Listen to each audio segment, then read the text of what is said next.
quelque chose de surprenant a été découvert, une ancienne lettre du Romain Aurelius Launu qui fournit une description très détaillée de Jésus-Christ.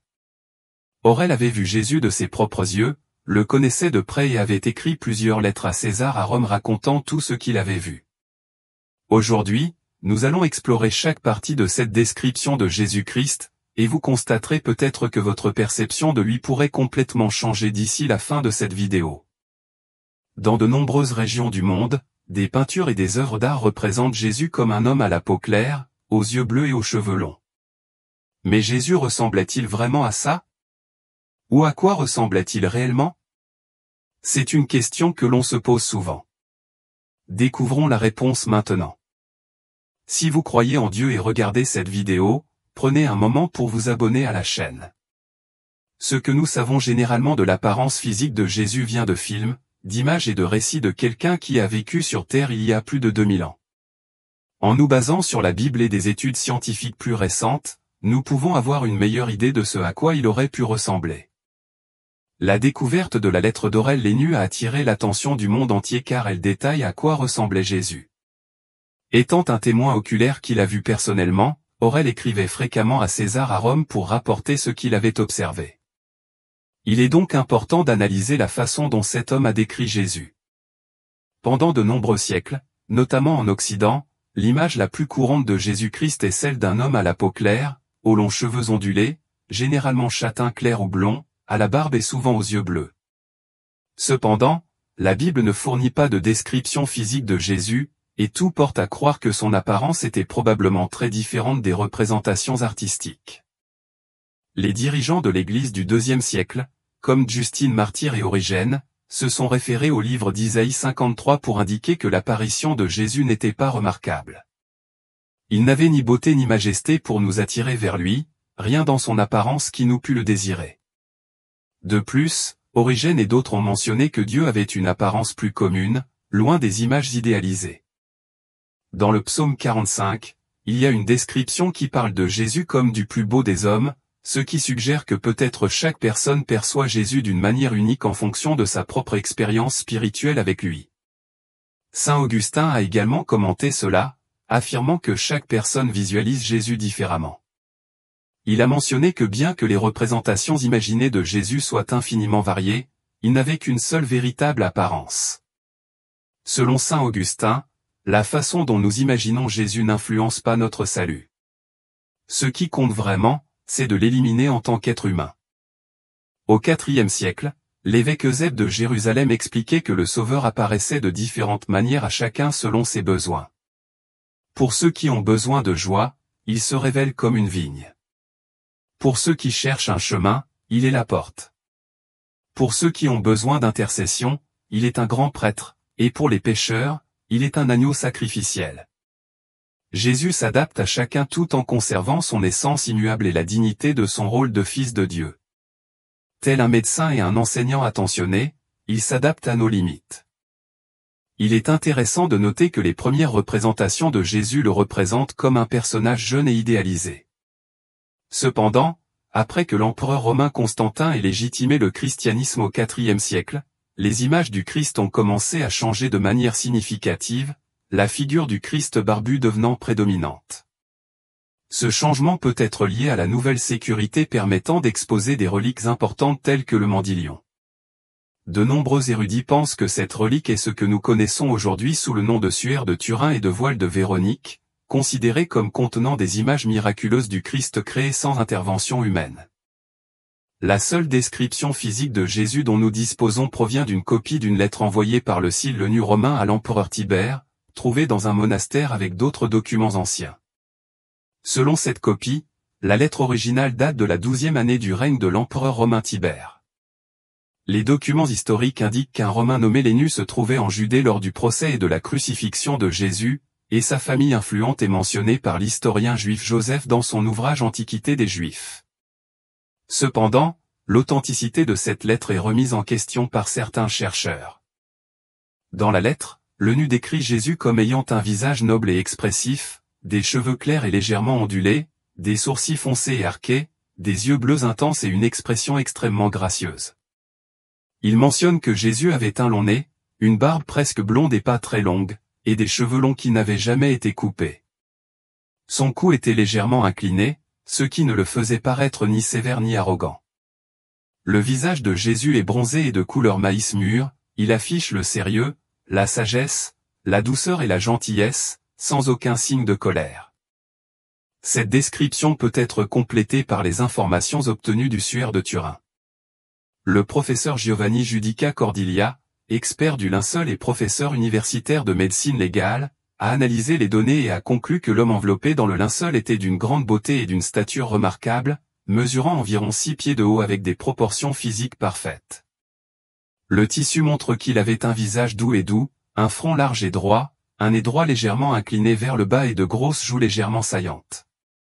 Selon les analyses anthropométriques, il semble que le Christ possédait une condition physique bien supérieure à celle de l'homme moyen. On peut dire que la capacité crânienne de Jésus était de 1575 cm3, ce qui indique qu'il avait une grosse tête avec un coefficient de capacité crânienne de 95.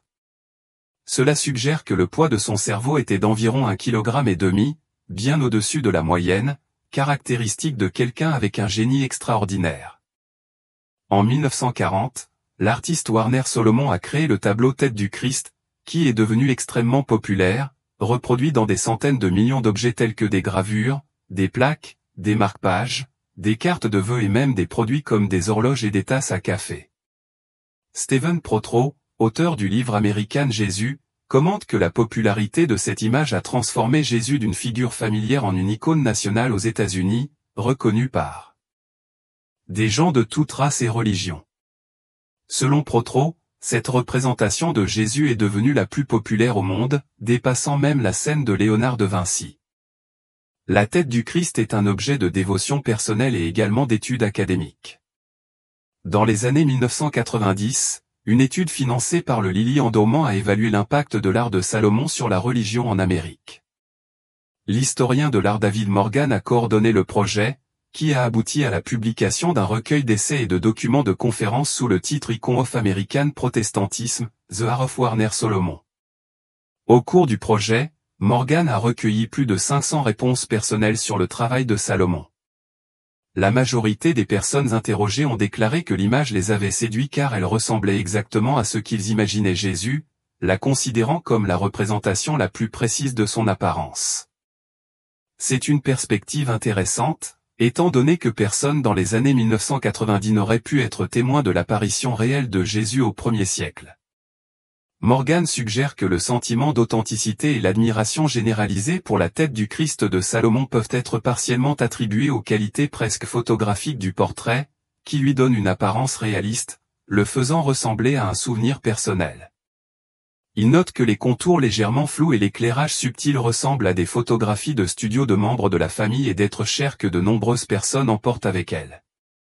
Un autre aspect qui renforce potentiellement l'affection du public pour cette image est le fait que Jésus est représenté en gros plan, les épaules vers le haut, isolé de tout contexte temporel, spatial ou narratif. Cela permet aux gens de placer Jésus dans leur propre contexte et, comme il n'y a aucune interaction avec d'autres personnages du tableau, cela crée un lien plus personnel et intime avec le personnage représenté. Le regard de Jésus dans le tableau exprime la chaleur, la gentillesse et la compassion, ce qui séduit de nombreuses personnes qui recherchent une telle image du Sauveur. Dans les évangiles et les découvertes archéologiques, il y a quelques indices sur les vêtements de Jésus. Il portait probablement une tunique en laine non teinte qui laissait le bas de ses jambes exposé et peut-être un sous-vêtement, ainsi qu'une cape ou un vêtement extérieur pour se protéger du froid. Ses chaussures auraient été semblables à des sandales modernes. Étant donné le coût élevé des vêtements à l'époque, il est probable que Jésus réparait fréquemment ses vêtements. À moins qu'il n'ait reçu de nouveaux vêtements de quelqu'un, ceux qu'il portait seraient devenus de plus en plus usés avec le temps. La Bible fournit cependant peu d'informations sur l'apparence physique du Christ. La plupart de ce que nous savons sur Jésus est basé sur les 4 premiers livres du Nouveau Testament, les évangiles de Matthieu, Marc, Luc et Jean. Ces textes nous disent que Jésus était juif, né à Bethléem et élevé à Nazareth dans la région de Galilée au 1er siècle. Selon l'évangile de Luc, Jésus avait environ 30 ans lorsqu'il commença son ministère public, comme mentionné au chapitre 3, 23. Cependant, la Bible fournit très peu d'informations sur son apparence physique, soulignant seulement qu'il n'avait pas un look qui le distinguait, surtout des autres.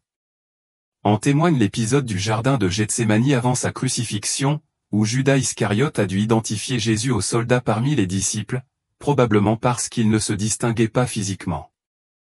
Certains érudits considèrent que le livre de l'Apocalypse offre des indices sur l'apparence de Jésus, suggérant qu'il aurait pu avoir un teint plus foncé et des cheveux laineux. Apocalypse 1, 14 à 15 décrit les cheveux de Jésus comme étant blancs comme de la laine ou de la neige, ses yeux comme des flammes de feu et ses pieds comparables à du bronze poli, comme s'ils étaient raffinés dans une fournaise. Ces descriptions symboliques peuvent indiquer des caractéristiques physiques distinctes, bien qu'elles soient souvent interprétées dans un sens métaphorique ou spirituel. Au fil du temps, les manières de représenter Jésus dans l'art ont considérablement changé. Dans les premiers jours du christianisme, il était représenté comme un jeune homme imberbe, symbolisant sa pureté et son rôle de bon pasteur. Cette image était courante dans les premières catacombes de Rome et les mosaïques montrent un côté plus accessible et amical de Jésus. L'une des plus anciennes images artistiques de Jésus, datant d'environ 200 ans après sa mort, a été trouvée dans les catacombes de Santa Domitia à Rome, révélée il y a environ 400 ans. Dans ces tableaux, Jésus apparaît comme un jeune homme aux cheveux courts, imberbe, portant un agneau sur ses épaules. En 2018, une autre image ancienne de Jésus a été trouvée dans une église en ruine du sud d'Israël, datant du VIe siècle. Ce tableau représente Jésus avec des cheveux courts et bouclés, un style courant dans l'Empire byzantin oriental à cette époque, notamment en Égypte et en Syrie. Les représentations palestiniennes de Jésus étaient différentes et disparurent plus tard de l'art byzantin. À partir du IVe siècle, des images de Jésus aux cheveux longs et à la barbe ont commencé à apparaître, influencées par les traditions grecques et romaines.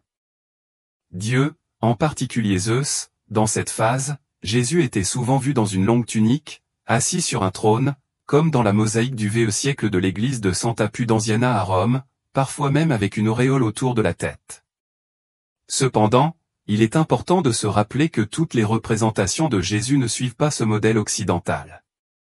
De nombreuses cultures à travers le monde le représentent d'une manière qui ressemble à celle de leur propre peuple. Les cultures adaptent souvent l'image des personnalités religieuses importantes pour refléter l'apparence de la race majoritaire locale.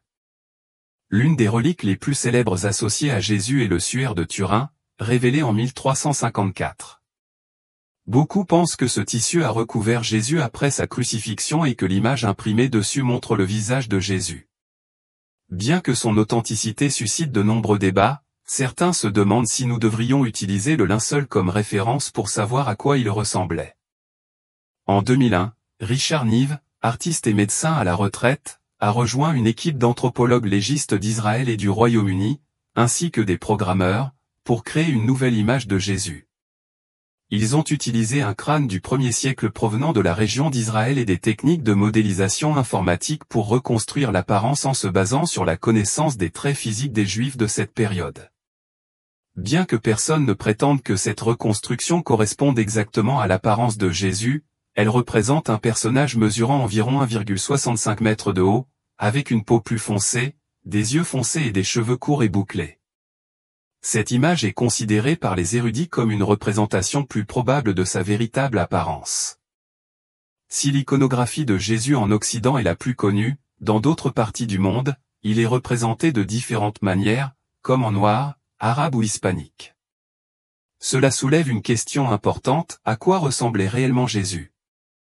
L'anthropologie médico-légale, une branche de la science qui utilise des méthodes similaires à celles utilisées par la police pour résoudre des crimes, a commencé à apporter des réponses.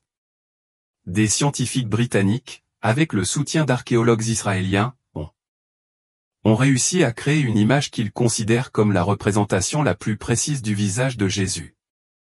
L'anthropologie médico-légale, qui fait partie de l'anthropologie physique, combine des informations culturelles et archéologiques avec des connaissances issues des sciences physiques et biologiques pour étudier différentes populations. Un professeur explique que les spécialistes dans ce domaine doivent comprendre la génétique, la croissance humaine et le développement. Ils utilisent également les connaissances de la primatologie, qui étudie les primates, de la paléoanthropologie, qui se concentre sur l'évolution des primates et des humains, et de l'ostéologie humaine, l'étude des os. De plus, des connaissances dans des domaines tels que la nutrition, la dentisterie et l'adaptation climatique sont essentielles à cette recherche. Bien que l'anthropologie médico-légale soit souvent utilisée pour résoudre des crimes, Richard Neave s'est rendu compte qu'elle pouvait également être utilisée pour découvrir à quoi ressemblait Jésus. Neave avait déjà l'expérience de reconstruire les visages de personnages historiques controversés tels que Philippe II de Macédoine et le roi Midas de Phrygie au cours de 20 ans. Si quelqu'un avait la capacité de créer un portrait précis de Jésus, c'était bien Neave. Le récit de Matthieu sur les événements survenus dans le jardin de Gethsémani fournit un indice important sur les traits de Jésus, indiquant qu'il avait des traits sémitiques typiques de la Galilée de cette époque. Par conséquent, la première étape pour Neave et son équipe consistait à obtenir des crânes de la région proche de Jérusalem où Jésus vivait et exerçait son ministère. Ces crânes sémitiques avaient déjà été découverts par des experts en archéologie israéliens, qui les avaient mis à la disposition de Neave pour ses recherches. Avec 3 crânes bien conservés de l'époque de Jésus, Neave a utilisé la tomodensitométrie, TDM, pour obtenir des images radiographiques détaillées de chacun. Les spécialistes utilisent des programmes informatiques pour analyser de nombreuses données sur l'épaisseur des tissus mous de parties importantes du visage humain. Grâce à ces informations, ils ont pu reconstruire numériquement les muscles et la peau d'un crâne sémitique représentatif à l'aide d'un logiciel qui a vérifié les résultats avec des connaissances anthropologiques.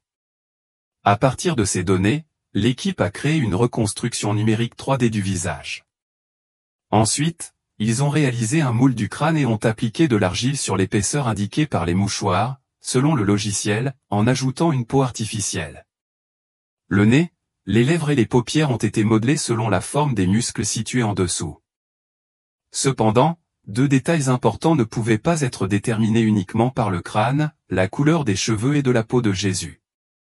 Pour ces caractéristiques, l'équipe de Neave a consulté des dessins anciens du 1er siècle trouvés sur des sites archéologiques antérieurs à la compilation de la Bible. Ces dessins suggèrent que Jésus avait les yeux sombrés, selon la tradition juive, portait une barbe. Cependant, la Bible clarifie la question de la longueur des cheveux de Jésus. Bien que de nombreux artistes religieux le représentent avec des cheveux longs, la plupart des biblistes pensent qu'il avait les cheveux courts et bouclés. Cette idée contraste avec l'image du suaire de Turin, que beaucoup considèrent comme la représentation la plus authentique de Jésus, le montrant avec les cheveux longs. Le suaire est considéré par beaucoup comme le tissu qui a enveloppé le corps de Jésus après sa mort. Malgré les controverses sur son authenticité, les critiques du suaire se réfèrent au livre des 1er Corinthiens, écrit par l'apôtre Paul, qui mentionne avoir vu Jésus et critique les hommes aux cheveux longs, le qualifiant de honte. Cela soulève la question, Paul dirait-il cela si Jésus avait les cheveux longs? Pour Neave et son équipe, la réponse était claire. D'après des dessins du 1er siècle, Jésus avait probablement les cheveux courts, comme c'était courant pour les hommes de cette époque. De plus, des études archéologiques de restes squelettiques indiquent que la taille moyenne d'un homme sémitique à l'époque de Jésus était d'environ 5 minutes 3 secondes, 160 cm, avec un poids moyen d'environ 110 livres, 50 kg. Considérant que Jésus était charpentier à l'âge de 30 ans, il est plausible de penser qu'il était plus musclé et en meilleure forme physique que ne le suggèrent les versions occidentalisées. Son visage était probablement altéré par le travail à l'extérieur, ce qui en fait, son apparence semblait plus âgée que lui. Pour ceux qui ont grandi en voyant des portraits traditionnels de Jésus à l'école du dimanche, la sculpture d'un homme robuste du Moyen-Orient à la peau sombre, créée par le laboratoire de Neave, rappelle que les apparences peuvent différer des images classiques. Neave souligne que sa récréation représente simplement un homme adulte qui vivait dans la même région et à la même époque que Jésus. Tout le monde n'est pas d'accord avec cette représentation. Dans son livre de 2018 À quoi ressemblait Jésus, Taylor a analysé les vestiges archéologiques, les textes historiques et l'art funéraire égyptien ancien pour conclure que, comme la plupart des habitants de Judée et d'Égypte à cette époque, Jésus avait probablement les yeux bruns, les cheveux châtains foncés ou noirs, et une peau olive. Il mesurait peut-être environ 5 minutes 5 secondes, ce qui était la taille moyenne des hommes de cette époque. Bien que certains conviennent que ces représentations plus réalistes de Jésus, avec des cheveux plus foncés, peut-être plus bouclés, une peau plus foncée et des yeux foncés, sont probablement plus proches. À la réalité, Taylor souligne que nous ne pouvons jamais savoir avec certitude à quoi ressemblait réellement Jésus. Il demande à quoi ressemblaient les Juifs galiléens il y a 2000 ans. Pendant des siècles, les théologiens et les historiens ont débattu de la véritable apparence de Jésus-Christ. Alors que les peintres de la Renaissance et l'Église catholique le représentent souvent comme un personnage européen grand et musclé, aux cheveux blonds ondulés et aux yeux bleus, la plupart des historiens pensent que, étant le fils d'un charpentier né dans la région qui est aujourd'hui la Palestine, Jésus partage probablement le même sort. Attribut physique typique des habitants locaux de l'époque, une stature plus courte et plus robuste avec des cheveux noirs bouclés. Ce débat a inspiré un photographe et artiste numérique néerlandais à utiliser un programme avancé d'intelligence artificielle pour tenter de résoudre ce mystère historique. L'artiste a expliqué: « J'ai de l'expérience avec les images générées par ordinateur et les effets spéciaux. Le logiciel d'IA que j'utilise fonctionne avec un réseau neuronal formé sur des photographies et des peintures de milliers de visages humains. Ce programme permet de combiner diverses sources faciales et les insuffle dans une version synthétisée, guidée par les décisions artistiques de l'utilisateur. Pour créer une image plus réaliste de Jésus, l'artiste a utilisé diverses représentations culturelles de lui, depuis ses origines byzantines et de la Renaissance jusqu'à des œuvres comme le Salvator Mundi et le Suaire de Turin de Léonard de Vinci, mais a ajusté les bijoux pour qu'ils soient plus convaincants et cohérents avec son histoire. Contexte. L'artiste a décidé d'ajouter un visage aux traits moyens orientaux et s'est réjoui qu'il reflète une vision culturelle, même s'il manquait de détails historiques plus précis. Pour rendre l'image plus réaliste, il a ajusté les cheveux et la barbe, leur donnant un style cohérent avec l'époque et le lieu, et a également ajouté des éléments typiques des portraits de momies, réduisant ainsi l'influence de l'art de la Renaissance. Le résultat final est davantage une représentation artistique de ce à quoi aurait pu ressembler cette personne, plutôt qu'une recréation scientifique exacte. Pourquoi n'y a-t-il pas de représentation de Jésus de son époque? Jésus a eu un impact énorme sur le monde avec ses enseignements et ses messages, et de nombreuses personnes ont été persécutées et est mort pour avoir cru en lui. Cependant, il n'existe aucune trace physique montrant son apparence. Bien qu'il existe des sculptures et des mosaïques représentant des chefs militaires comme César et des gens ordinaires du 1er siècle, les premiers chrétiens n'ont pas produit d'image ou de statue du Christ. Pourquoi est-ce possible? Puisque Jésus et ses premiers disciples étaient juifs, ils vivaient selon les lois de l'Ancien Testament. Cela incluait le respect des 10 commandements, qui interdisent la création d'images sculptées. Cette règle vise à empêcher l'idolâtrie, alors courante, notamment en Égypte, d'où les Israélites avaient été libérés.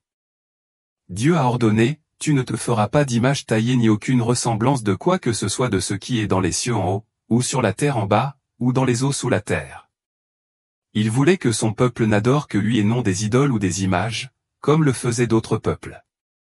Le commandement était clair et strict, surtout parce que les Israélites étaient sur le point d'entrer dans la terre promise, et suivre cette règle était crucial pour éviter de désobéir à Dieu et d'entraîner des conséquences négatives pour les générations futures. Si vous avez grandi en voyant des images du Christ sous forme de vitraux, d'icônes ou de statues dans des églises ou même des illustrations de Jésus dans des Bibles pour enfants, ce sont des créations basées sur l'imagination de l'artiste. L'une des premières représentations connues de Jésus date d'environ 235 ans après sa résurrection et a été découverte en Syrie sur le mur de l'église de Dura Europo, l'une des plus anciennes églises chrétiennes. Dans ce tableau, Jésus est représenté guérissant un paralytique. Une autre image ancienne trouvée dans les catacombes romaines montre Jésus comme un jeune homme sans barbe dans le rôle d'un berger. Environ 400 ans après la naissance du Christ, les artistes ont commencé à le représenter avec une barbe.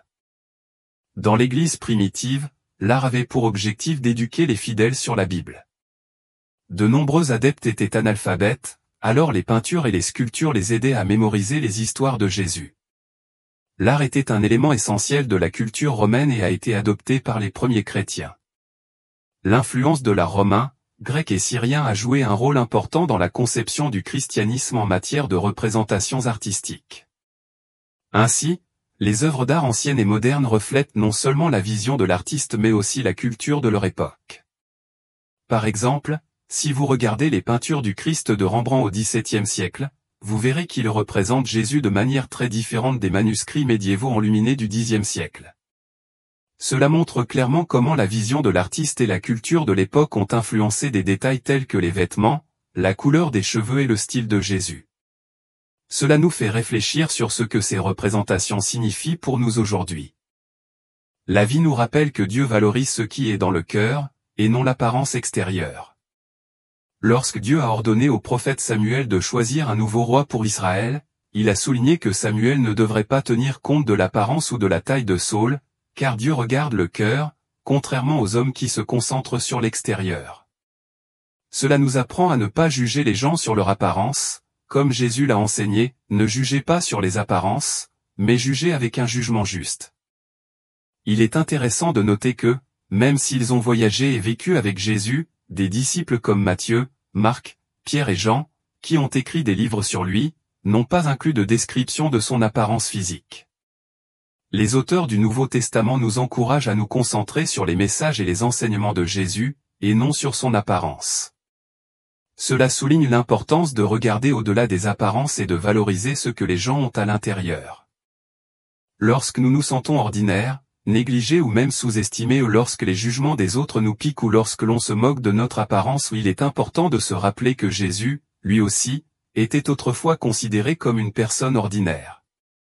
Il n'était pas considéré pour sa beauté physique ou son attrait. En fait, il a souvent été ridiculisé et soumis à des humiliations, y compris des crachats sur lui.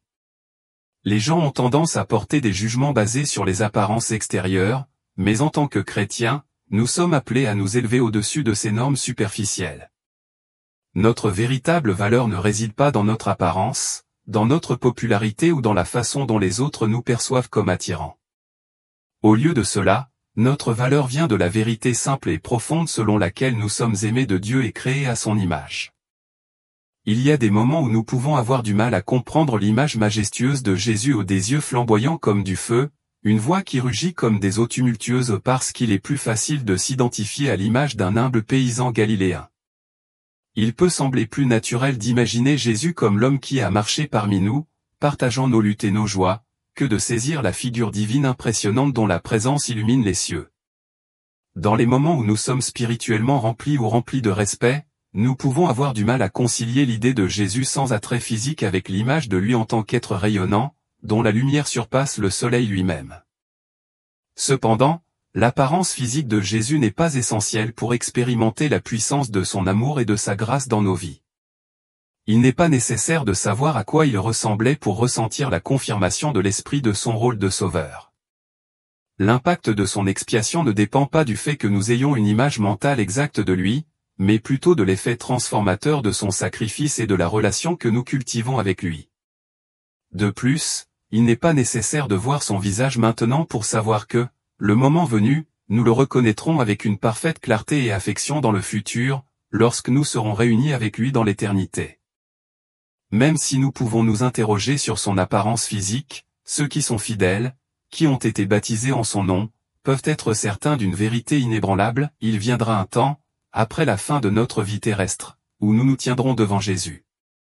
À ce moment-là, au tribunal céleste, il nous accueillera à bras ouverts et nous le tiendrons face à face. Ce sera un moment au-delà des limites du temps et de l'espace, ou une réunion glorieuse au cours de laquelle nous le connaîtrons pleinement, tout comme il nous connaît complètement. En attendant, nous pouvons nous accrocher à la promesse que son amour pour nous est éternel, indépendamment de ce que nous pouvons imaginer ou comprendre de sa forme physique.